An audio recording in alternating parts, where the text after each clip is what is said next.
Hola a todos, ¿cómo están? Sean bienvenidos a un nuevo video.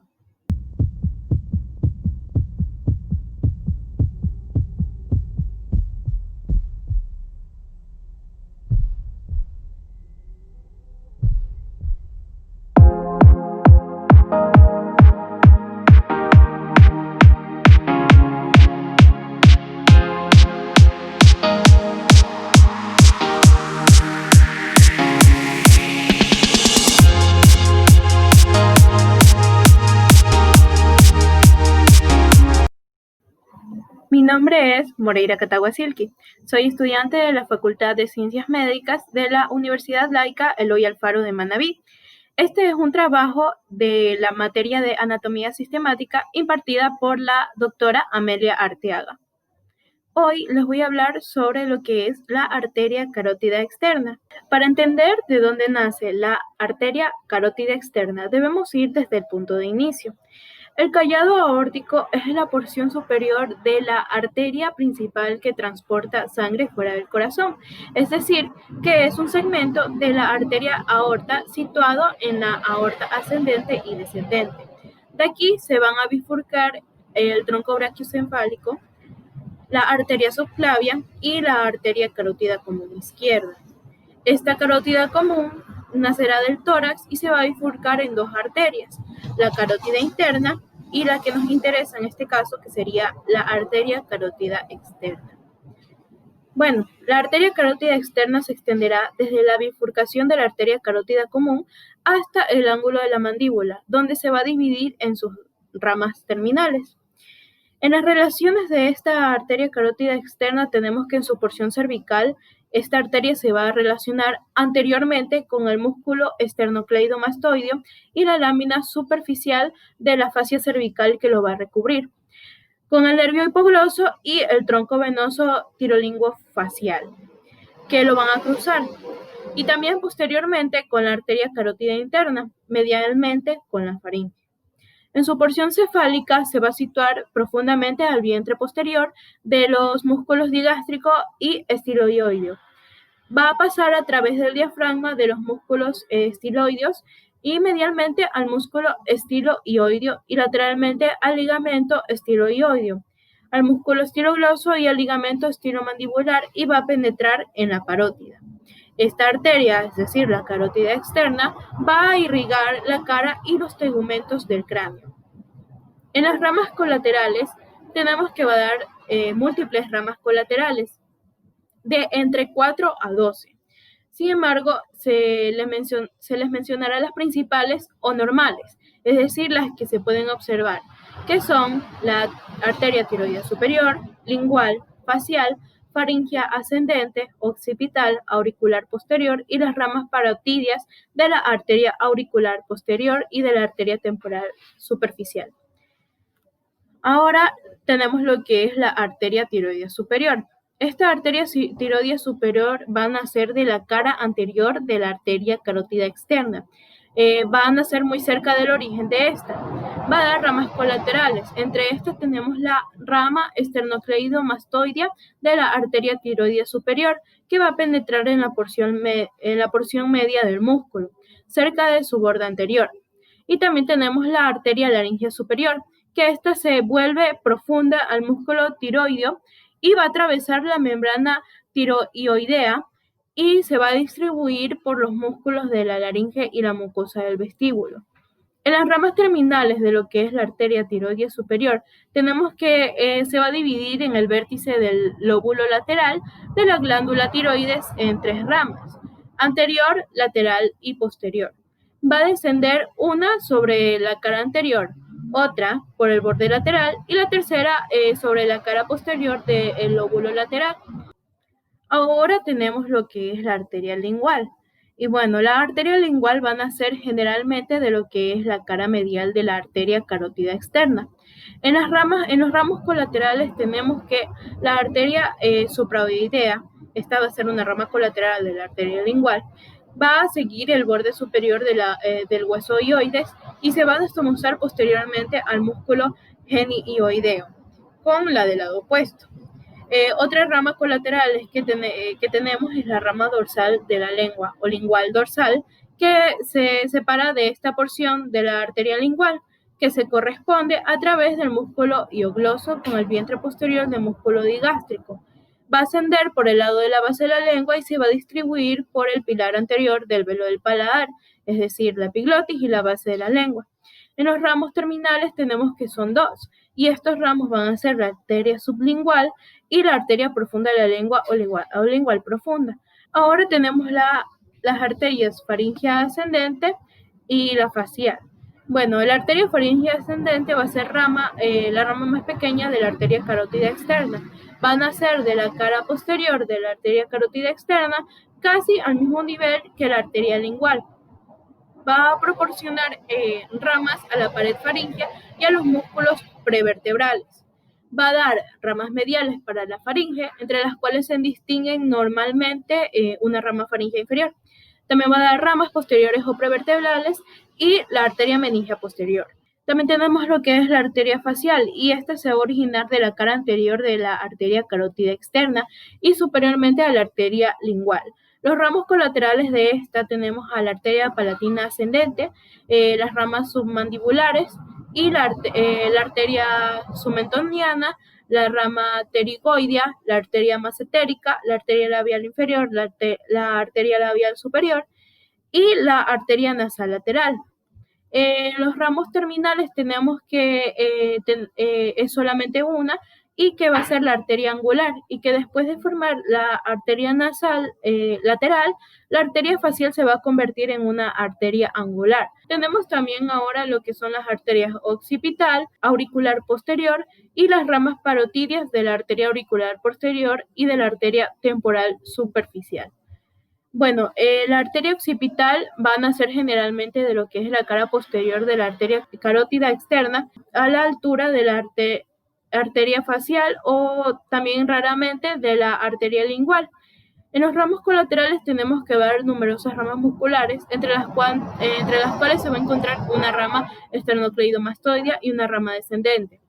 También tenemos que va a dar la arteria estilomastoidea, que se va a introducir en el conducto facial, donde va a discurrir al lado del nervio facial, y esta aquí suele provenir de la arteria auricular posterior. También tenemos que dar una rama meningia de la arteria occipital, que va a penetrar en el cráneo por el agujero yugular o por el agujero mastoideo. Y las ramas terminales de esta arteria tenemos que va a dar dos ramas terminales. La rama lateral se va a reflejar desde su origen de inferior a posterior, a atravesar la inserción occipital del músculo trapecio, o va a pasar lateralmente a esta y va a penetrar en el cuero cabelludo. Y también va a dar la rama medial, que va a continuar el trayecto horizontal de la arteria hasta la protuberancia occipital externa. También tenemos ahora lo que es la arteria auricular posterior, que esta aquí se va a originar de la cara posterior de la arteria carótida externa, superiormente a la arteria occipital, y a una distancia de origen de esta arteria que varía entre algunos milímetros y 2 centímetros. Tenemos los ramos colaterales, que la arteria auricular posterior va a dar lugar a ramas parotidias, ramas musculares, y a la arteria estilomastoidea, cuando esta no proviene de la arteria occipital, porque también se dan casos de que no provenga de esta arteria. Y tenemos las ramas terminales, que va a ser una anterior auricular, que va a estar destinada sobre todo al pabellón auricular, y la otra va a ser posterior o mastoidea, y se va a ramificar en las partes blandas de la región mastoidea, y se van a estomosar con las arterias occipital y temporal superficial. Y por último tenemos las ramas parotidias de la arteria auricular posterior y de la arteria temporal superficial, y su número va a variar. Si bien generalmente son dos, van a nacer a niveles variables y se van a ramificar por la glándula parótida. Ahora tenemos lo que son las ramas terminales de la arteria carótida externa, y tenemos que esta arteria se va a dividir en dos ramas terminales, que es la arteria temporal superficial y la arteria maxilar. Esta bifurcación suele localizarse inferiormente al cuello de la mandíbula, más o menos 4 centímetros superiormente al ángulo de esta. En la arteria temporal superficial tenemos que va a ser rama de la bifurcación lateral y superficial de la arteria carótida externa. Desde su origen, la arteria temporal superficial se va a dirigir superior y un poco lateralmente. En los ramos colaterales tenemos que va a presentar numerosas ramas colaterales destinadas a la parótida, al músculo macetero, a la articulación temporomandibular y al pabellón auricular, así como 3 ramas colaterales que les describiré ahora. La primera es que la arteria transversa de la cara o facial transversa va a nacer en el cuello de la mandíbula. Se va a dirigir en sentido anterior, inferiormente, al arco cigomático y va a terminar en lo que es la mejilla.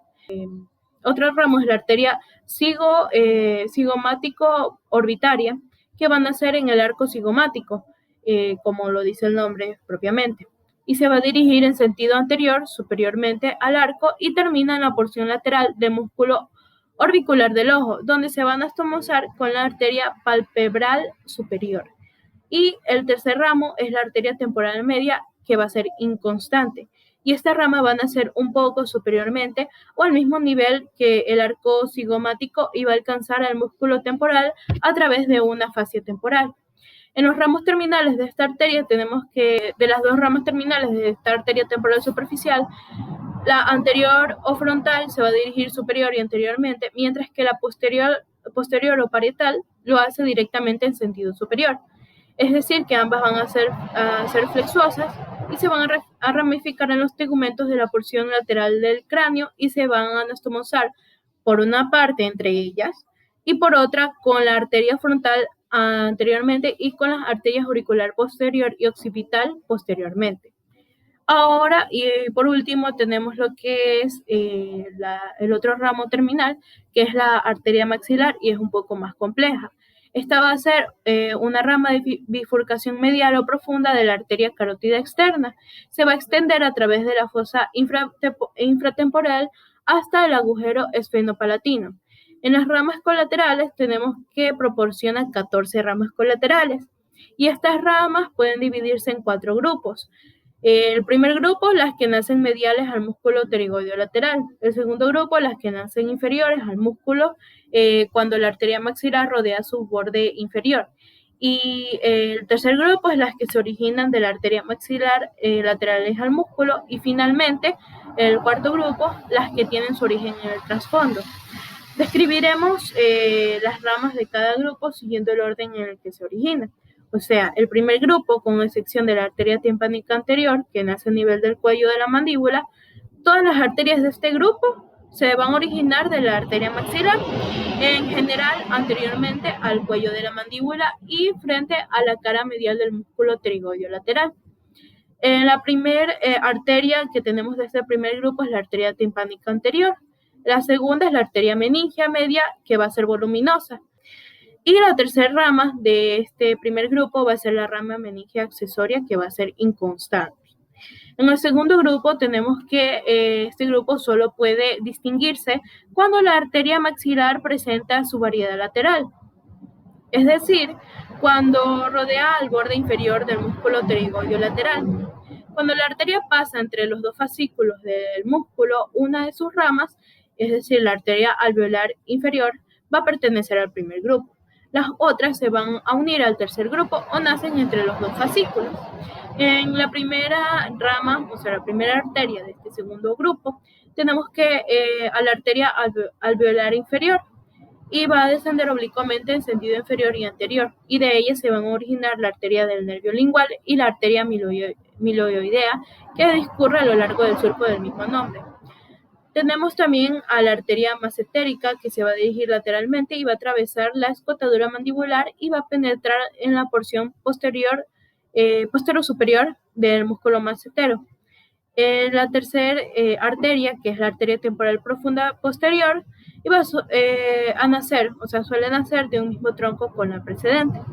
Y la última rama de este segundo grupo es la rama pterigoidea, que va a variar en número y se va a distribuir por los 2 músculos pterigoideos. El tercer grupo, en este tercer grupo, las 4 arterias de este grupo van a nacer en la proximidad inmediata de la tuberosidad del maxilar. La primera arteria de este grupo es la arteria bucal, la segunda es la arteria temporal profunda anterior, la tercera es la arteria alveolar superior posterior, y la cuarta es la arteria infraorbitaria, que va a nacer de la arteria maxilar un poco anteriormente a su entrada en el trasfondo. Y tenemos por último al cuarto grupo, que está de aquí, las tres arterias de este grupo van a nacer en el trasfondo de la fosa infratemporal. La primera va a ser la arteria palatina descendente, es decir, la palatina superior. La segunda va a ser la arteria del conducto pterigoideo, y la tercera rama de este cuarto grupo, es decir, la tercera arteria, es la arteria pterigopalatina, que también va a ser muy delgada y se va a dirigir hacia la mucosa de la bóveda de la faringe por el conducto palatovaginal. Y la rama terminal de esta arteria maxilar va a ser la arteria esfenopalatina, que después de dar origen a sus ramas colaterales, la arteria maxilar va a acabar como arteria esfenopalatina. Y esta va a penetrar en lo que es la cavidad nasal correspondiente por la parte inferior del agujero esfenopalatino y se va a dividir inmediatamente en dos ramas, que va a ser una medial o nasopalatina para el tabique nasal y la otra rama que va a ser la lateral, que va a estar destinada a la pared lateral.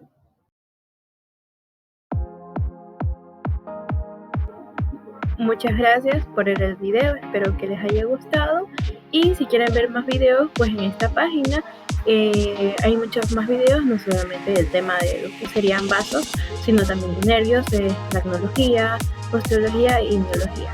Pueden suscribirse aquí abajo y darle me gusta al video.